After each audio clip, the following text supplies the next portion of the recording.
Сегодня мы представляем наш продукт, на который были привлечено большое количество специалистов. Это наш сайт andinata.com, который преследует основную цель информирования населения. И все его части, и в целом он как продукт является своего рода эксклюзивом, поскольку он объединяет фактически всю информацию, до определенной степени глубины, затрагивающую деятельность деятельность НАТО с момента его организации, возникновения этого альянса в 1949 году. Эксклюзивность состоит в том, что в интернете, во-первых, в принципе, мало информации, во-вторых, нет ресурсов, которые объединяли бы это все вместе. Центральная часть, основная часть нашего сайта – это, безусловно, раздел «Новости», где мы отслеживаем, формируем, своевременно размещаем все возникающие события, комментируем эти новости и своевременно отражаем. Основная задача – полное информирование и объективность. То есть мы не преследуем цели влияния на общественное мнение, мы просто четко комментируем и отражаем то, что происходит в действительности. Наша цель – продемонстрировать реальную деятельность НАТО, реальные шаги, которые они предпринимают, которые, как правило, люди не знают и не оценивают, недооценивают. Значит, следующая часть нашего сайта – это, безусловно, эксклюзив, это наше ноу-хау, наша разработка, это карта захвата. Это интерактивная карта, которая создана нашими специалистами на базе Google, программы Google. Если вот присмотреться, сейчас там находится большое количество значков, которые включают в себя 6 групп основных. Это государства, члены НАТО, а также члены, которые стоят в шорт-листе, кандидаты на вступление. Это операции НАТО, это базы НАТО, это транзитные транспортные пути, учения. То есть можно отследить это все отдельно, поставив галочку в нужном окне, вы увидите, где это все происходило. Но если посмотреть все вместе, наглядно можно посмотреть, к чему приводит в настоящее время политика НАТО. Поскольку Россия оказывается в кольце тех событий, которые мы до настоящего момента не можем оценить объективно. НАТО – это та военная машина Запада, которая создана для того, чтобы Запад и в дальнейшем, уже после развала колониальной системы, мог пользоваться теми ресурсами, которых у него в принципе мало. А у нас с вами самая богатая страна в мире. И, конечно, цель НАТО, я думаю, она, безусловно, направлена на захват наших ресурсов. В этом, в принципе, никаких сомнений нет. Все шаги НАТО, они направлены на то, чтобы лишить те страны, которые обладают этими ресурсами, возможностями ими пользоваться во благо своего народа. К сожалению, у нас сейчас, на сегодняшний день, серьезно противопоставить что-либо НАТО мы не можем на сегодняшний день. Я хочу остановиться на состоянии наших вооруженных сил на сегодняшний день. Перед выборами наш национальный лидер Владимир Владимирович Путин написал статью 6 «Состояние вооруженных сил» и оценил их очень и очень высоко. Он говорит, у нас создано 100 бригад постоянной боевой готовности, которые могут привести себя в таковую в течение 1 часа, а еще через сутки могут быть переброшены на любой театр военных действий и успешно там вести боевые задачи. Я хочу остановиться на этих 100 бригадах. Что такое 100 бригад? Из них 39 общевойсковых. Это те, которые непосредственно ведут боевые действия. Мотострелковые, танковые бригады – это основа нового облика вооруженных сил. Их 39. Бригада – это тот же самый полк по своим боевым возможностям, только с дивизионным комплектом частей обеспечения и обслуживания. Она, кстати, неумно очень создана, это громоздкое, совершенно неудобное в управлении соединение, если его можно так назвать. Оно создано на базе одного из полков расформированных дивизий. 39 бригад, если взять их боевые возможности, в дивизии, а бригада и полк, мы с вами говорим, это одно и то же, в дивизии их 4. То есть мы фактически на сегодняшний день во всей России, в сухопутных наших войсках, имеем около 10 дивизий.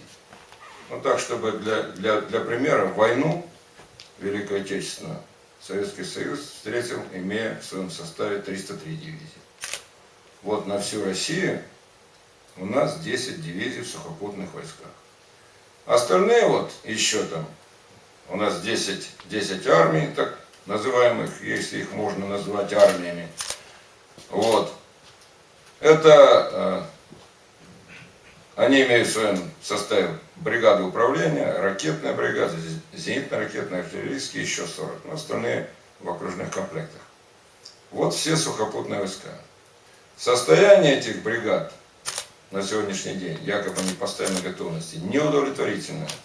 Они не укомплектованы личным составом очень серьезно. У нас не хватает солдат.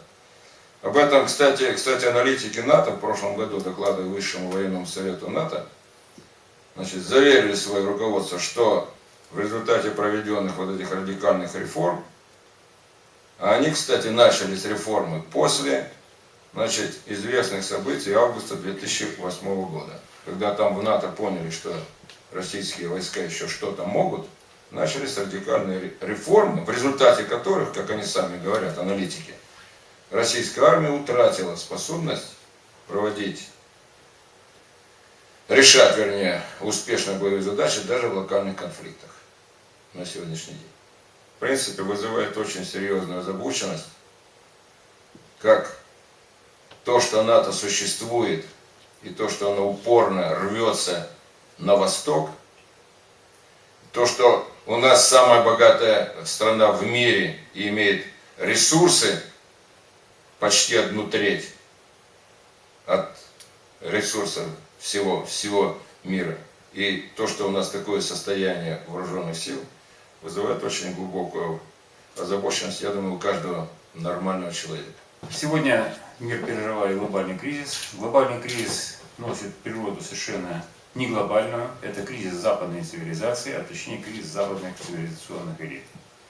Выжить западным цивилизационным элитам сегодня можно только за счет установления контроля над глобальными ресурсами. И Россия в этом деле играет ключевую роль. Без установления контроля над Россией им не установить контроль ни над российскими ресурсами, ни над ресурсами Ближнего Востока. Ирак и Афганистан показал, что военная машина НАТО в столкновении с населением, готовым бороться за свою страну, пасует. Ирак, Афганистан – 2 проигранные войны. Поэтому драка идет сейчас за Россию. НАТО является военной организацией цивилизационного типа. Это не просто блок. Это военная организация западной цивилизации, решающая задачу установления глобального контроля в интересах западных цивилизационных элит. Поэтому раскрытие технологий, методов, способов, форм, организации, структур, целей и задач действий НАТО является ключевой задачей, которая сегодня будет решаться этим сайтом. Важнейшим инструментом современных, скажем так, силового противостояния являются информационные войны. Более того, сегодня без информационных войн, по сути дела, ни одной войны не начинается горячей. Если взять весовые коэффициенты, то составляющая информационных войн, в зависимости от характера и типа войны, приходится от 30-40 до 50-60% успеха. Вот распространение информации о том, что собой представляет блок НАТО, дезавуирование лжи, который несется с экрана телевизора,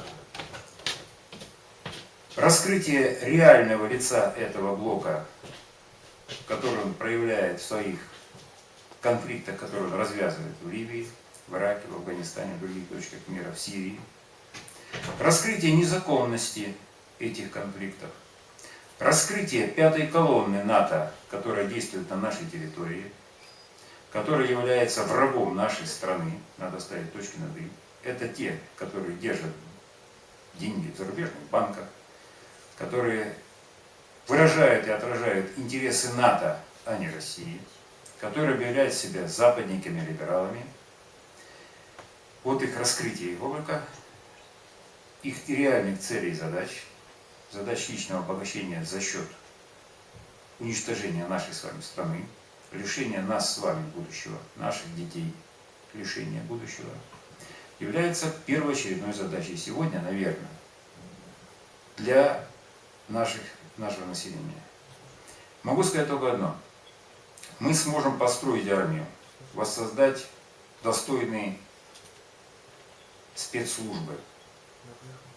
Мы можем воссоздать экономику в одном единственном случае, если наш народ поймет, что его уничтожают планомерно и эффективно вот этими методами.